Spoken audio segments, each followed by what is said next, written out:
there is no commitment to universal pharmacare for all. They're again not doing it. And what are they doing though? Well, Mr. Trudeau is very quick to give money to the wealthiest. Last fall, he gave $14 billion to the wealthiest corporations to buy corporate jets and limousines. But yeah, it's frustrating because he's not actually delivering for the housing or the dental care or the pharmacare the families need. Again and again, he would rather protect the profits of pharmaceutical companies than families that are struggling for pharmacare that they need. We're struggling for housing. On housing, it's another one where Mr. Trudeau said a lot of nice things. He said that it's a crisis, that he sounded like he cared, but then it turns out he's actually investing 19% less than Harper. Mr. Trudeau is investing 19% less as a part of GDP than Harper did on housing. So again, another example of saying the right things, but not really delivering on what people need. And that's the thing. Mr. Trudeau is going to scare people into settling for less. He's going to say, you've got to settle for less. You got to be afraid of other things out there and scare people so that they have to say, okay, we'll just settle for this less. That doesn't solve our problems. It doesn't actually make our life better. I'm here to say to people, you do not have to settle for less. You Democrats are in it for you. We don't work for the rich. We don't work for the powerful. We're not going to give billions away to billionaires. We're going to invest in you. And that means we're going to immediately invest in housing, building 500,000 new affordable homes. We're going to tackle speculation and money laundering, making housing affordable, making sure people can keep that dream of finding a place alive. We're going to invest immediately into childcare with the goal of creating a universal day childcare program by 2030. We're going to invest immediately $10 billion to build half a million new spaces across the country. This is a bold new investment that people can really appreciate. We also want to build a universal pharmacare plan for everyone. It's universal pharmacare. We're going to make that investment. We're not working for the pharmaceuticals, we're working for people, and we're proud of our plan. And for dental care, our plan is to build a dental care program that's going to cover 4.3 million Canadians immediately. Those who make less than $70,000 will get coverage immediately with our plan. It's going to save a lot of money for families. Each of these programs, childcare saves families thousands of dollars. Pharmacare can save families on average of $550. If you look at dental care for a family of four, it can save $1,200. These are all savings. Now, Conservatives are going to try to put a little money in your pocket, but they're going to cut the services you need, and it's going to make life expensive, more expensive than before. We don't believe that's the way to go. We believe investing in people. We're in it for you. We're going to fight for you. You can count on us. Donc aujourd'hui, j'ai parlé avec les familles. Ils ont parlé de leurs problèmes, le fait qu'ils ont besoin de garderie, ils ont besoin d'un système d'assurance médicaments universel, oui, et ils ont besoin de logements abordables. Et les libéraux ont tourné le dos pour chaque enjeu, pour chaque problème dans leur vie. Les libéraux ont tourné le dos. Ils ont travaillé très fort pour les plus riches, mais ça a rendu la vie plus difficile pour monsieur, madame, tout le monde. On pense que ce n'est pas acceptable. Ce qu'on propose, c'est des propos pour investir dans le logement abordable, avoir une assurance médicaments universelle, avoir des soins dentaires. Et en fait, on ne travaille pas pour les plus riches, on travaille pour vous, on se bat pour vous. Merci beaucoup. And if you got any questions, I'm ready to take your questions. You ready? Thank you, thank you.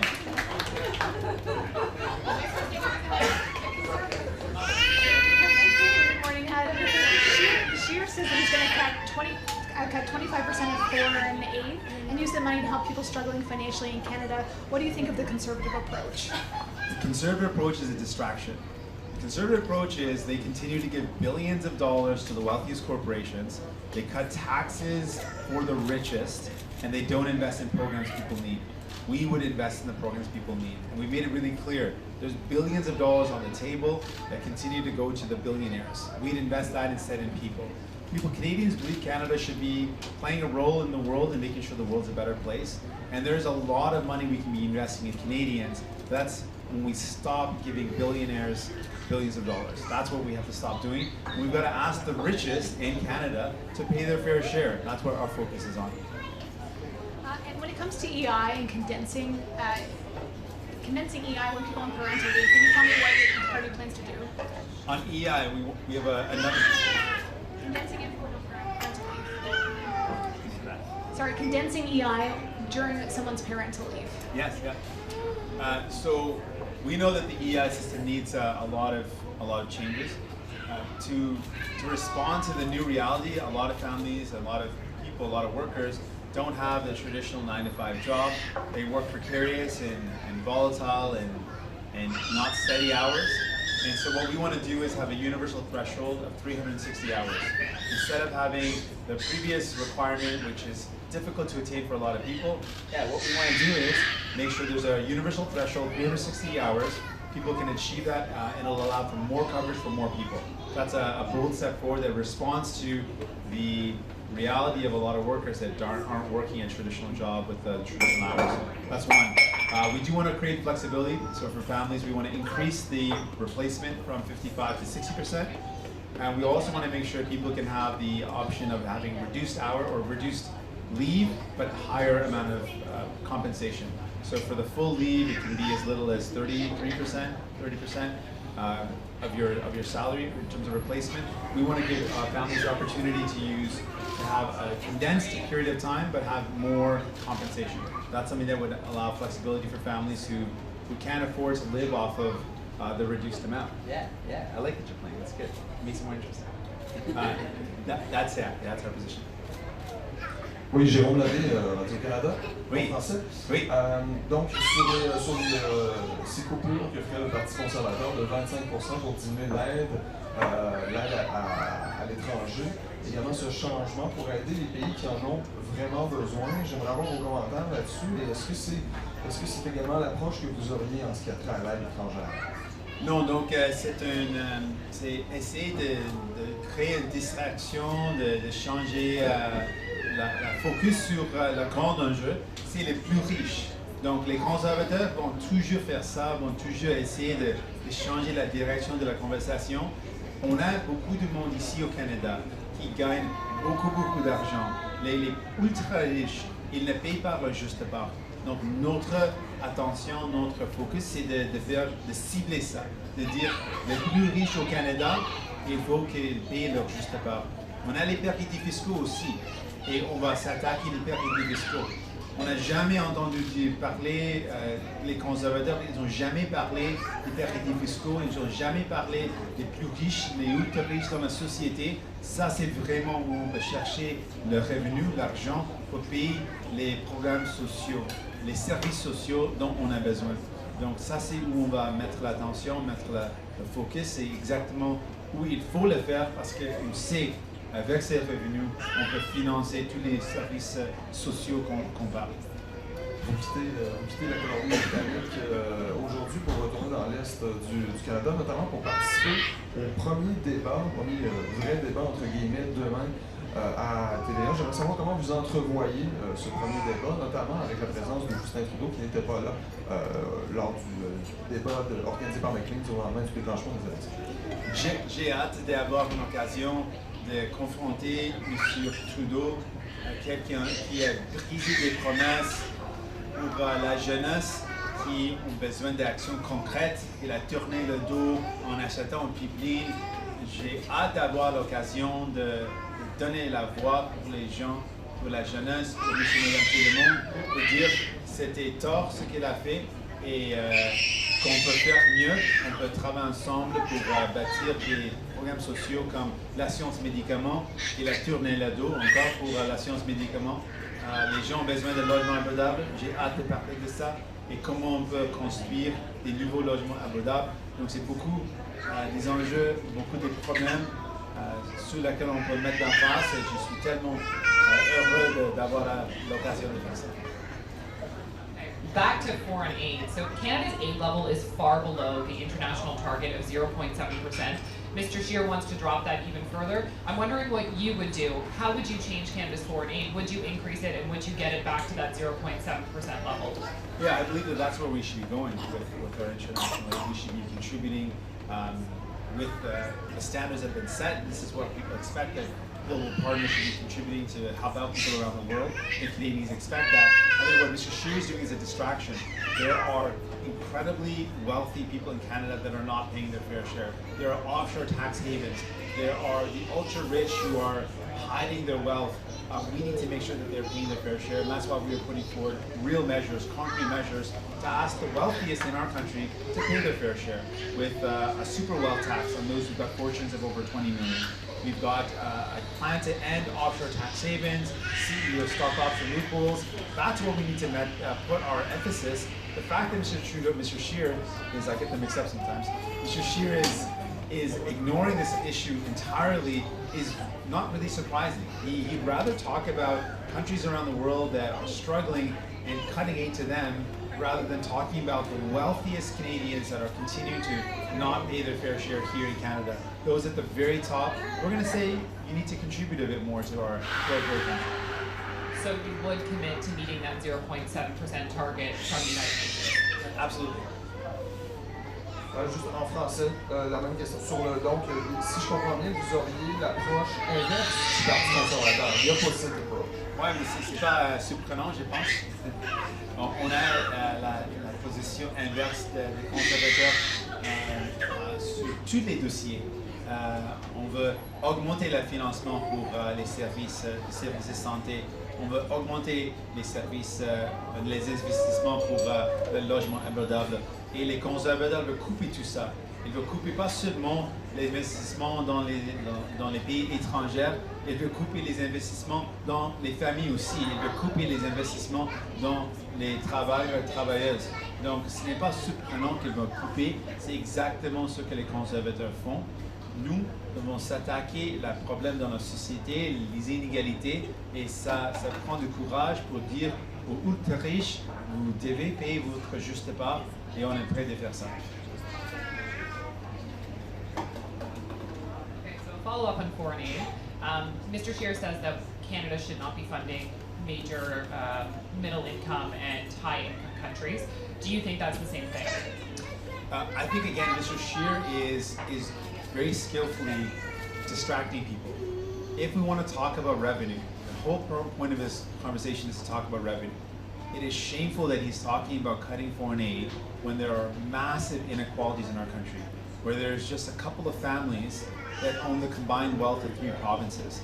When there is so much income and wealth inequality in our country, the fact that he's talking about cutting foreign aid is a distraction. It misses the point. He's missing the whole plot here. We've got massive inequality in our country, and we have to ask those at the very top, the ultra rich, to pay their fair share. We've got to make sure that we're ending offshore tax havens. There's no conversation about that. I'm not surprised that Mr. Scheer's not talking about that, but that should be where we talk. What are we doing to end offshore tax havens? What are we doing to end the tax loopholes that mean the wealthiest in our country do not pay their fair share? That is what we need to get at, and that's how we can get revenue that we can invest in social programs. Hi, Mr. Singh. Last night in Calgary, the City Council voted to oppose Bill 21 in Quebec. Calgary's mayor has spoken out saying federal leaders haven't spoken out enough on this issue. So what is your reaction to the fact that a growing number of municipalities are willing to go further than any of the federal leaders are on opposing this bill? So there's a court challenge right now, and the court challenge is very important, and I don't want to politically interfere with the court challenge. I don't want to in any way jeopardize the success of that court challenge. It's an important challenge. And I made it really clear, I'm going to Quebec. I'm going to be going to Quebec again. Every time I go to Quebec, guess what they ask me? What's your position on 21? And guess what I say? I'm opposed to it. I think it's hurtful. I think it's divisive. I think it sends a message that people don't belong for what they look like. And I'm going to Quebec and saying, I love the French language. I grew up learning it when I was a kid in Windsor. And I love building a better country by working together. I want to defend the environment. And I got a turban and beard. And I'm hoping that being in Quebec, by campaigning in Quebec and showing them what I look like and my values, it sends a message that, hey, maybe it's not a good idea to discriminate people based on the way they look. And that's what my presence says. So what do you think of municipalities speaking out against this bill? Do you support them in opposing it? That's great. It's great to see people across Canada making it clear that they don't think this is a good way to go. En français, s'il vous plaît. Oui. Donc je pense que c'est bon que les autres municipalités condamnent les actions du gouvernement du Québec parce que la loi c'est discriminatoire. C'est quelque chose qui me rend extrêmement triste et c'est exactement pourquoi Je suis au Québec, je parle avec les gens, je dis que je suis un défendeur de l'environnement. Je veux mettre en œuvre des programmes pour aider du monde, pour avoir l'assurance médicament universelle. Oui, je porte un turban et je peux avancer les enjeux pour aider les gens. Et j'espère que ma présence au Québec montre qu'une loi qui discrimine les gens à cause de leur signe, ce n'est pas une bonne façon de gérer une province, ce n'est pas une bonne façon d'avoir une société qui est inclusive. And this is your 8th consecutive day in British Columbia. That amount of time is fairly unheard of for a federal leader in one region.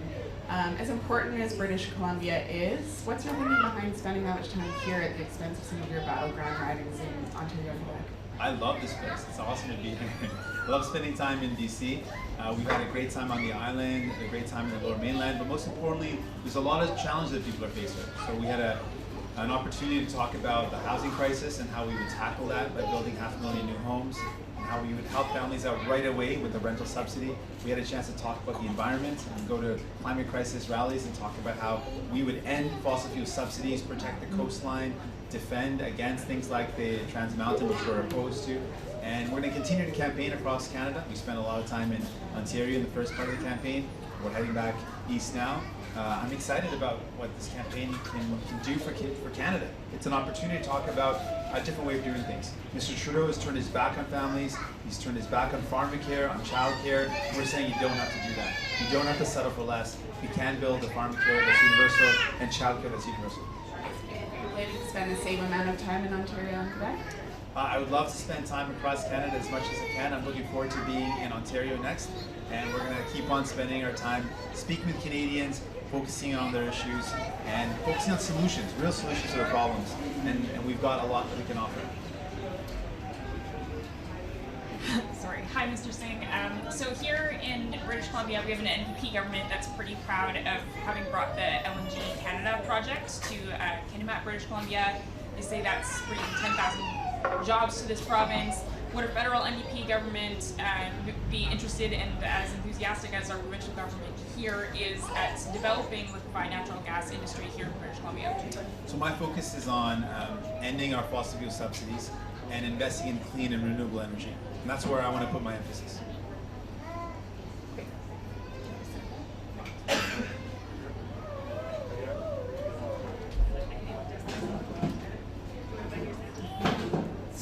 So Mr. Singh, you have been campaigning in BC so long. So how about your riding? What is the first and foremost thing you want to do to your riding?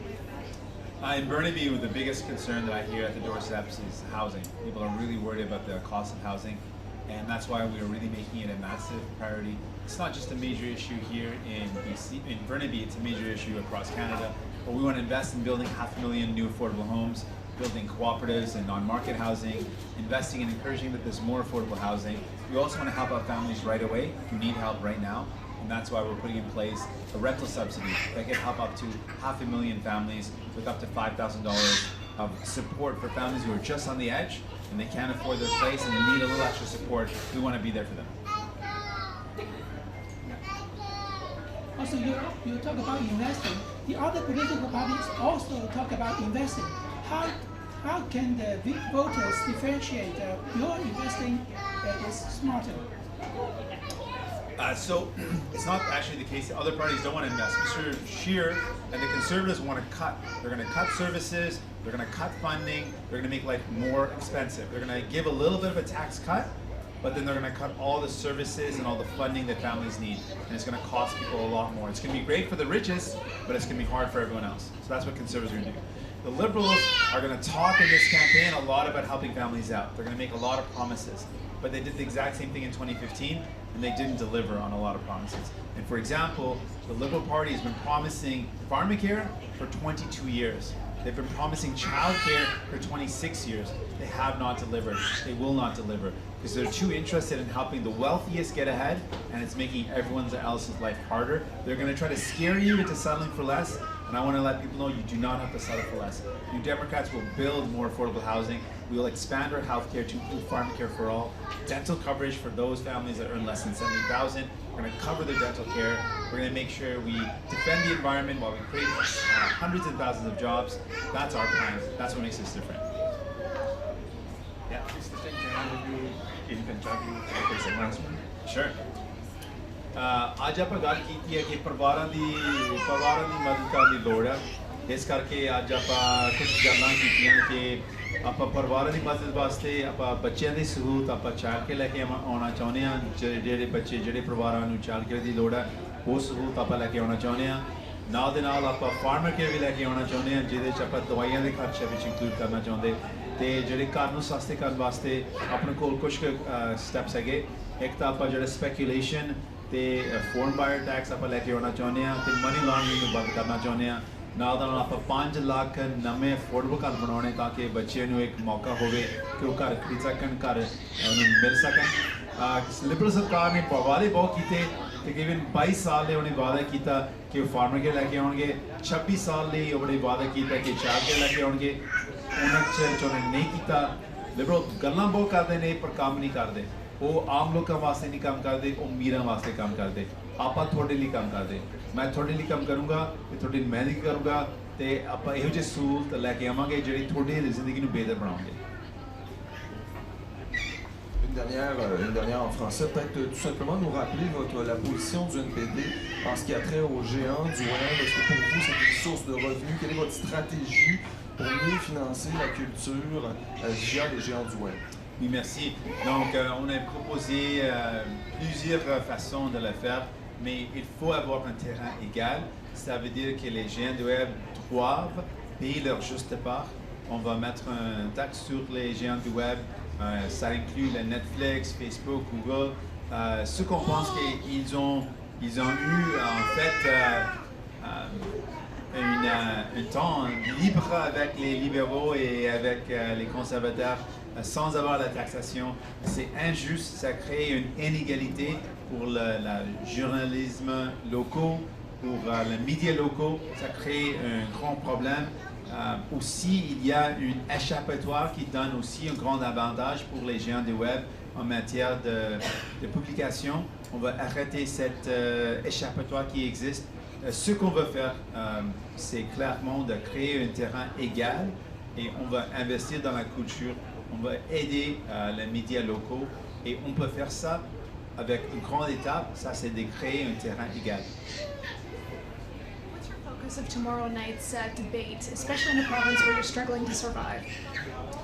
We're going to continue to make the question really clear about what this election is about.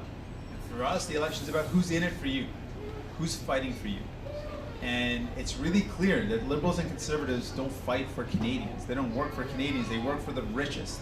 They've continued to make decisions that helped out those at the very top. They've made benefits that continue to help enrichen those at the very top, and that's made life harder for everyone else. It's made life more difficult for everyone else. And I want folks to know I'm in it for you. I'm fighting for you. I want to make your life better. I don't work for the rich. I don't work for the wealthy. I work for you. Families that need help, I'm there for you. I'm going to put in place childcare. Unlike Liberals who promised it for 26 years and haven't delivered it, I want to deliver it right away.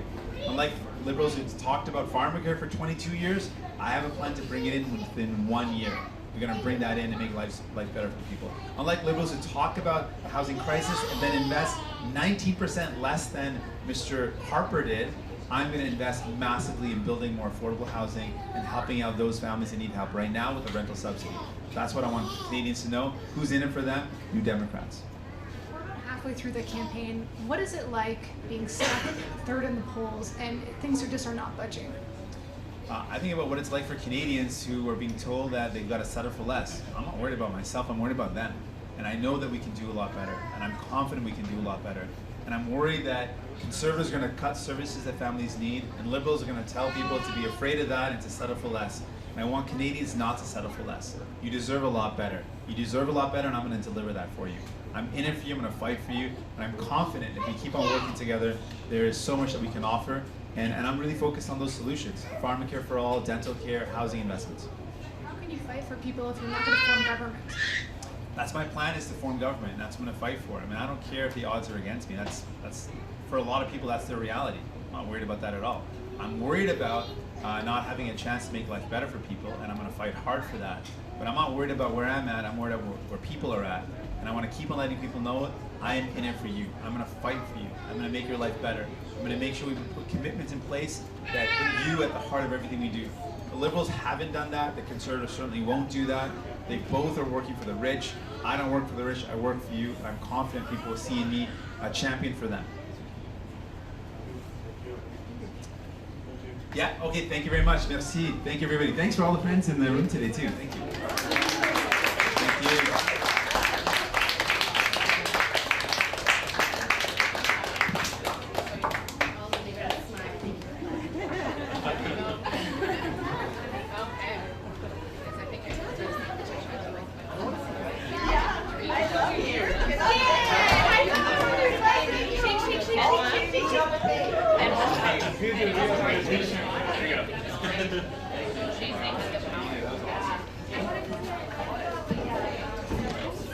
Oh yeah. Yes. Yes, yes.